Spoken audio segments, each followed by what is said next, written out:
हरे Krishna everyone, स्वागत है आप सभी का इस स्काईवे लर्निंग ऐप पे। तो आज की इस क्लास में हम कंटिन्यू करेंगे वैदिक मल्टीप्लिकेशन, जिसके अंदर हम पढ़ रहे थे कोई भी 3 डिजिट नंबर्स हैं उनका वैदिक मल्टीप्लिकेशन कैसे करते हैं। तो वहाँ पर एक कंसेप्ट हमने सीखा था नियर टू बेस 10 की पावर n। ठीक है, तो 10 raise to the power n का मतलब है हमारे पास बेस अगर 10 है, बेस 100 है, बेस 1000 है, बेस 10,000 है। ठीक है, तो इस टाइप के जब भी नंबर्स होंगे और बेस इनका नियर टू 10 की पावर n होगा, तब हमने कुछ रूल्स पढ़े थे। ठीक है, वहाँ पर टोटल 3 केसेस बने थे कि 2 नंबर्स हम ले रहे हैं मल्टीप्लिकेशन में, और जो हमारा बेस है, तो सपोज दैट बेस हमारे पास 10 है, तो 10 से बड़े अगर दोनों नंबर हैं तो उनका कैसे यहाँ पर मल्टीप्लिकेशन होगा। 10 से छोटे दोनों नंबर हैं, ठीक है, तो उनका वैदिक मल्टीप्लिकेशन कैसे होगा। और एक जो हमारा बेस है उससे बड़ा नंबर है और एक बेस से छोटा नंबर है, ठीक है, तब उस केस में हम यहाँ पर कैसे मल्टीप्लिकेशन करते हैं। तो तीनों कैटेगरी, तीनों केसेस अगर आप लोगों को बहुत अच्छे से रूल्स पता हैं सारे, तब आप आज की जो क्लास में हम यहाँ पर डिस्कस करेंगे वो बहुत अच्छे से समझ में आएगा। तो मैं आप सभी लोगों से रिक्वेस्ट करना चाहूँगा, आप प्रीवियस क्लासेस हमारी देख लीजिए, जिसमें वैदिक मल्टीप्लिकेशन की 2 क्लासेस हैं। उसके अंदर हमने बहुत अच्छे से डिस्कस किया है कि कैसे हम इन नंबर्स का मल्टीप्लिकेशन करते हैं, तीनों रूल्स को डिस्कस किया है। ठीक है, तो वही रूल्स यहाँ पर कंटिन्यू होने वाले हैं, बट कुछ चेंजेस यहाँ पे होंगे। ठीक है, जैसे कि अब हमारे पास बेस चेंज हो जाएगा। ठीक है, 10 की पावर n को छोड़ दो, बेस हमारे पास 20 है, 30 है, 40 है, ठीक है, 50, 60 कुछ भी हो सकता है, 200 हो सकता है, 300 हो सकता है, 400, 500, 600। ठीक है, इस तरीके से हम यहाँ पर बेस को अगर सिलेक्ट करें तब हमारे पास आंसर क्या आएगा। ठीक है, तो यहाँ पर दिमाग में ये रखना है कि हमारे पास स्टैंडर्ड जो बेसेस होते हैं वो 10 raise to the power n में ही चलते हैं। बाकी उसके अलावा कोई भी बेस हम बना सकते हैं with the help of 10 raise to the power n bases. ठीक है, यानी कि अगर हमें बेस बनाना है 60, तो 60 कैसे बनेगा। 60 हमारे पास बन सकता है 10 की हेल्प से। कैसे बनेगा, 10 × 6 कर दो तो 60 आ जाता है। ठीक है, ऐसे सपोज दैट हमारे पास 50 है, अगर हमने बेस 50 ले रखा है तो 50 बेस कैसे बनेगा। एक तो 5 से मल्टीप्लाई करा दो 10 में, तब भी बन जाएगा 50। एक 100 से डिवाइड कर दो, ठीक है, 2 से, तब भी हमारे पास 50 बन जाएगा। ठीक है, तो एक तरीका ये होता है मल्टीप्लिकेशन और डिवीजन। तो मल्टीप्लाई करा के कुछ नंबर्स का हम यहाँ पर बेस बना सकते हैं, या कुछ नंबर का डिवीजन करके हम यहाँ पर बेस को बना सकते हैं। और एक ऐसा नंबर जो ना मल्टीप्लाई कराने पे आए ना डिवाइड कराने पाए, वो बेस कभी भी नहीं बन सकता है। सपोज दैट हमने बोला 55 क्या बेस बन सकता है या फिर नहीं, तो नहीं बन सकता है। क्यों नहीं बन सकता है, 55 को अगर हम 10 से किसी भी नंबर से मल्टीप्लाई कराएं तब भी 55 नहीं आएगा, या फिर 100 से कुछ भी नंबर को डिवाइड करें तब भी 55 नहीं आने वाला है। तो ध्यान रखिएगा 10 raise to the power n जो हमारे पास नंबर्स होंगे उनमें डिवीजन करके और मल्टीप्लिकेशन करके ही नया बेस बनाया जा सकता है। ठीक है, ये कंसेप्ट दिमाग में होना चाहिए। तो स्टार्ट करेंगे आज की क्लास। यहाँ पर कुछ क्वेश्चंस मैंने ऑलरेडी आपके लिए लिखे हैं और उनका आंसर्स लिखा है, बट इन आंसर्स को निकालेंगे कैसे, तो यहाँ पर आज हम सीखेंगे। ठीक है, तो पहला जो क्वेश्चन है यहाँ पर 25 और 28 का मल्टीप्लिकेशन है, जो कि यहाँ पर हम देख सकते हैं अबाउट 20 है। ठीक है, नियर टू बेस अबाउट 20। वैसे इस क्वेश्चन को नियर अबाउट 10 में भी सॉल्व कर सकते हैं, बट वहाँ पे थोड़ी कैलकुलेशंस बढ़ जाती हैं। ठीक है, तो यहाँ पर हमने क्या किया, नियर टू बेस 20 ले लिया। अब नियर टू बेस 20 जो है, देखिए पहला वाला सोल्यूशन देखेंगे हम। 20 को हम क्या लिख सकते हैं, 20 की अगर बात की जाए तो 10 × 2 लिख सकते हैं, पहला केस। ठीक है, या फिर दूसरा केस क्या हो सकता है, दूसरा केस ये हो सकता है कि हमारे पास जो 100 है, 100 में हम किसका डिवीजन कर दें। 100 में सपोज दैट अगर हम 5 से डिवाइड कर दें तब भी हमारे पास 20 बन जाएगा। ठीक, तो इसको लिख सकते हैं 20 = तो 20 को लिखने के 2 तरीके हैं, या तो मल्टीप्लाई करा दें या डिवाइड करा दें। ठीक, तो बेस यहाँ पर 2 तरीके से बन सकता है। अब इस क्वेश्चन की बात कर लेते हैं।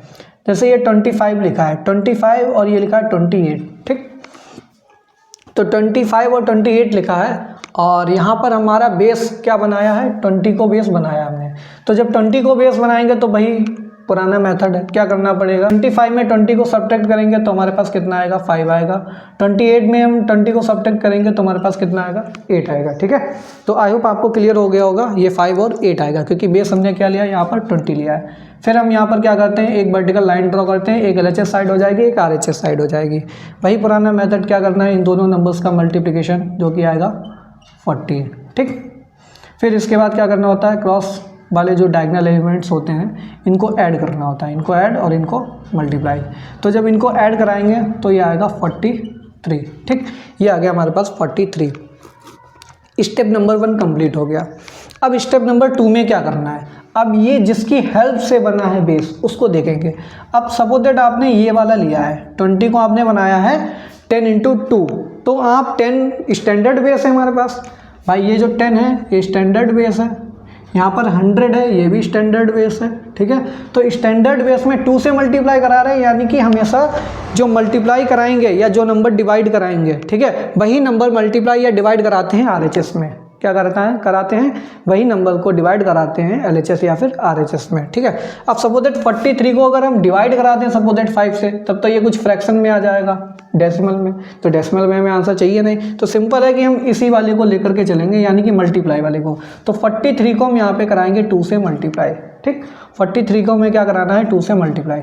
तो जब 2 से मल्टीप्लाई कराएंगे तो देखिए इसी के नीचे लिखेंगे, सॉरी यहाँ पर 25 और 8 को ऐड करेंगे तो यहाँ पर आएगा 33, ठीक है, ये आएगा हमारे पास 33, ठीक। तो 33 हो गया हमारे पास, तो ये हो जाएगा 3 2 जा 6, ये 66 हो जाएगा, और ये ऐड होके हमारे पास आ जाएगा 700, ठीक। तो ये था क्वेश्चन नंबर 1।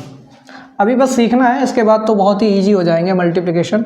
अब जैसे नियर टू बेस 40 है, ठीक है, तो 40 को हम क्या लिख सकते हैं, 40 को हम लिख सकते हैं 10 इंटू 4, ठीक है, 10 इंटू 4। हमें मल्टीप्लिकेशन वाला ज़्यादा इजी लगता है, आप मल्टीप्लाई करने की कोशिश कीजिए, मल्टीप्लिकेशन से बेस बनाना है। तो सबसे पहले क्या करना है, ये 38 हो जाएगा और ये हमारे पास 44 हो जाएगा, ठीक है। 38 में -40 करेंगे -2 आएगा, 44 में 40 को सब्ट्रैक्ट करेंगे तो ये प्लस का 4 आएगा, ठीक है। फिर यहाँ पे क्या हो जाएगा हमारे पास दोनों का मल्टीप्लिकेशन, तो माइनस का 8 हो जाएगा और ये हो जाएगा 42 हो जाएगा, ठीक है। अब यहाँ पर 10 की हेल्प से बना रहे हैं बेस और 4 से मल्टीप्लाई हो रहा है, ठीक है। तो इसमें भी हम 4 से मल्टीप्लाई कराएंगे तो 4 2 जा 8 हो जाएगा और 4 4 जा 16 हो जाएगा, ठीक है, और इधर आएगा माइनस का 8, ठीक, इतना बन गया। अब 10 है और 10 के अकॉर्डिंग यहाँ पर एक डिजिट होनी चाहिए, एक जीरो है एक डिजिट, तो एक डिजिट आ रही है, सिंपल है यहाँ पर। फिर हमें क्या करना पड़ता है, अगर ये माइनस में आ रहा है एलएचएस वाला पार्ट तो बेस से हम घटा देते हैं, तो 8 को बेस से घटाएंगे तो 2 आएगा, कितना आएगा हमारे पास 2 आएगा, तो यहाँ पे आ गया 2 और ये यहाँ पे 2 बन जाएगा और एक यहाँ से घटेगा तो ये 167 बन जाएगा, तो 1672 आंसर आ जाएगा। देखिए बिल्कुल सही आंसर आ रहा पहला दूसरा। अब बात करते हैं तीसरे वाले पे, ठीक। तो थर्ड वाले में देखिए नियर टू बेस 50 है, तो 50 को हम क्या लिख सकते हैं, 50 को लिख सकते हैं तो 5 इंटू 10, ठीक है। 5 इंटू 10 से पहले करेंगे कोशिश कैसे होगा, तो 55 और ये 45, ठीक। तो बेस 50 है तो यहाँ पे 5 आएगा और यहाँ पे माइनस का 5 आएगा।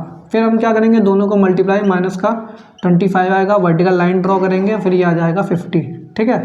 अब देखिए इसके बाद स्टेप क्या होता है, जो बेस हमारा बन रहा है 5 मल्टीप्लाई करने पे बन रहा है वो भी 10 में, तो हम क्या करेंगे यहाँ पर 5 से मल्टीप्लाई करा देंगे तो ये हो जाएगा 250, ठीक है, और ये हो जाएगा माइनस का 25, ठीक। अब 10 में है यहाँ पर, तो 10 में एक ही डिजिट आ रही है तो एक डिजिट यहाँ पे होनी चाहिए आरएचएस में, जो कि 2 डिजिट है, तो एक्स्ट्रा वाली डिजिट यहाँ पे चली जाएगी, तो -2 जैसे ही यहाँ पे जाएगी ये हो जाएगा 248, ठीक है, और एक और घटेगा, ठीक है। और फिर यहाँ पर जो 25 आ रहा है, 25 में -2 तो निकल गया, बचा माइनस का 5, तो ये हो जाएगा 10 - 5, ठीक। 10 - 5 हो गया, तो फाइनली जो आंसर आएगा हमारे पास 247 यहाँ से आएगा और यहाँ से आएगा 5, ठीक। तो 2475, ये देखिए हमारे पास 2475 आंसर आ गया।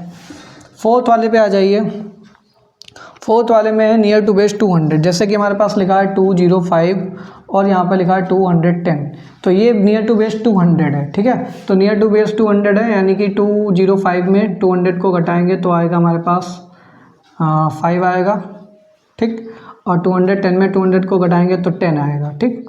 फिर यहाँ पर दोनों को मल्टीप्लाई कराएंगे तो ये आएगा 50, फिर यहाँ पे क्या कराएंगे इन दोनों को ऐड करेंगे तो कितना हो जाएगा 215 हो जाएगा, और जो 200 आ रहा था 200 को हमने बनाया है 100 इंटू 2 की हेल्प से, ठीक है, नियर टू बेस 100 इंटू 2, ठीक। तो यहाँ पर भी हमें क्या करना पड़ेगा, इंटू 2 करना पड़ेगा, तो ये हो जाएगा 5 5 10 हो जाएगा, 1 1 2 3 बन जाएगा, ठीक है, और ये हो जाएगा 4 30 आएगा और इधर आएगा 50। अब 100 में 2 जीरो हैं तो यहाँ पर 2 डिजिट हैं, बिल्कुल सही है, तो यानी कि यही हमारे पास आंसर हो जाएगा 43050, ठीक है, तो 43050, ठीक। इसके बाद 5 वाले पे आ जाइए। 5 वाले में हमारे पास है नियर टू बेस 500, तो 500 है तो 494 लिखा है और ये लिखा है 488, तो 500 में जब घटाएंगे तो माइनस का 6 आएगा और ये आएगा माइनस का 12, तो इन दोनों को क्रॉस मल्टीप्लाई कराएंगे, ये 72 आएगा, ठीक है। और इन दोनों को ऐड कराएंगे तो ये आ जाएगा 2 और ये 8 और ये 482, ठीक। अब हमारे पास 500 को हमने कैसे बनाया, 500 को लिखा है 5 × 100, ठीक। तो 5 × 100 है, यानी कि 5 से यहाँ पे मल्टीप्लाई कराना पड़ेगा।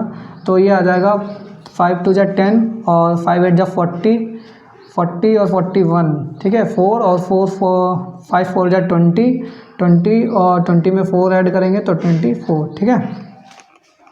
और इधर आ रहा है हमारे पास 72। तो फाइनली 2 डिजिट आ रही हैं, बिल्कुल सही है, कोई यहाँ पर कोई चेंजेस होगा नहीं। तो यही फाइनली आंसर हो जाएगा 24 10 72, ठीक है। 24 10 72, ठीक। एक लास्ट वाला देख लेते हैं यहाँ पर, 6th वाला, और ये हमारे पास 47 है। तो ये नियर अबाउट 50 है बेस, ठीक है, नियर अबाउट 50 ले रखा है हमने। तो 50 को क्या लिख सकते हैं हम यहाँ पर, 5 × 10, ठीक। तो यहाँ पे देखिए ये हो जाएगा हमारे पास 3, यहाँ पे हो जाएगा -3, दोनों को मल्टीप्लाई कराएंगे, -9 आएगा और इधर आएगा 50, ठीक है। अब 5 से मल्टीप्लाई कराया तो यहाँ पे भी 5 से मल्टीप्लाई कराना होगा, तो 250 हो जाएगा और ये हो जाएगा -9। एक 0 है 10 में, तो यहाँ पर भी एक डिजिट आ रहा है, कोई दिक्कत वाली बात नहीं है। तो हम क्या करेंगे, अगले स्टेप में 250 में 1 घटाएंगे, ठीक है, और यहाँ पर हो जाएगा 10 - 9, ठीक है, 10 - 9 हो जाएगा। तो फाइनल जो आंसर आएगा 249 1, ठीक, 249 1। तो इस तरीके से आई होप अब आपको क्लियर हो गया होगा। अब आपको कोई भी बेस दिया हो, 300 हो, 400 हो, 500 हो, 600 हो, 700 हो, बस आपको पता होना चाहिए स्टैंडर्ड बेसिस होते हैं, उनकी हेल्प से ही हम यहाँ पर बेसिस को बनाएंगे, ठीक है। जैसे कि सपोज दैट आपको बनाना है 600, तो 600 कैसे बनाएंगे, तो 100 × 6 कर दीजिए। 700 बनाना है, 700 कैसे बनेगा, 100 × 7 कर दीजिए, ठीक है। 50 आपको बनाना है, 50 कैसे बनेगा, 100/2 कर दो या फिर 5 × 10 कर दो, ठीक है। ऐसे अगर 500 बनाना है तो 500 बनाने के 2 तरीके हैं, या तो 5 × 100 कर दो या फिर क्या कर दो, 1000/2 कर दो, ठीक है। तो कोई भी आप दोनों में से लगा सकते हैं, वैसे मल्टीप्लिकेशन वाला ज़्यादा इजी रहता है। तो मल्टीप्लाई करा के बेस बनाइए या फिर डिवाइड करा के बेस बनाइए, स्टैंडर्ड बेसिस ही लेने पड़ेंगे। तो यहाँ पर देखिए हमने हर क्वेश्चन में क्या किया, स्टैंडर्ड बेस का ही कंसेप्ट लगाया है, ठीक है। यहाँ पर जब सबट्रैक्ट कर रहे हैं तो स्टैंडर्ड बेस 10 लेकर चल रहे थे तो 10 - 9 किया, ठीक है। एक्चुअल में ये जो 50 बेस है, ये 50 बेस केवल यहाँ पर कैलकुलेशन करने के लिए है, 53 माइनस, ठीक है, यहाँ पर ये छोटे नंबर्स आए केवल, ठीक है। इसी के लिए कैलकुलेशन थोड़ी इजी हो जाए तभी ये 50 है बेस, बाकी 50 का कोई काम नहीं है। 50 का काम बस के कैलकुलेशन को इजी करने के लिए है। और क्या काम आता है, ये किस स्टैंडर्ड बेस से बना है, वो यहाँ पर वही रूल चलेगा जो इससे पहले पढ़ के आए थे, ठीक है। 99, ठीक। तो ये 3 क्वेश्चन हैं, तीनों क्वेश्चन को सॉल्व कीजिए। यहाँ पर अगर देखेंगे तो यहाँ पर नियर टू बेस 700 ले सकते हैं, यहाँ पर नियर टू बेस 800, यहाँ पर नियर टू बेस 800 ले सकते हैं, ठीक है। तो सॉल्व कीजिए इनको, कितना टाइम लगा है कमेंट बॉक्स में ज़रूर बताइएगा। मिलते हैं नेक्स्ट क्लास में, तब तक के लिए thanks for watching, have a good day.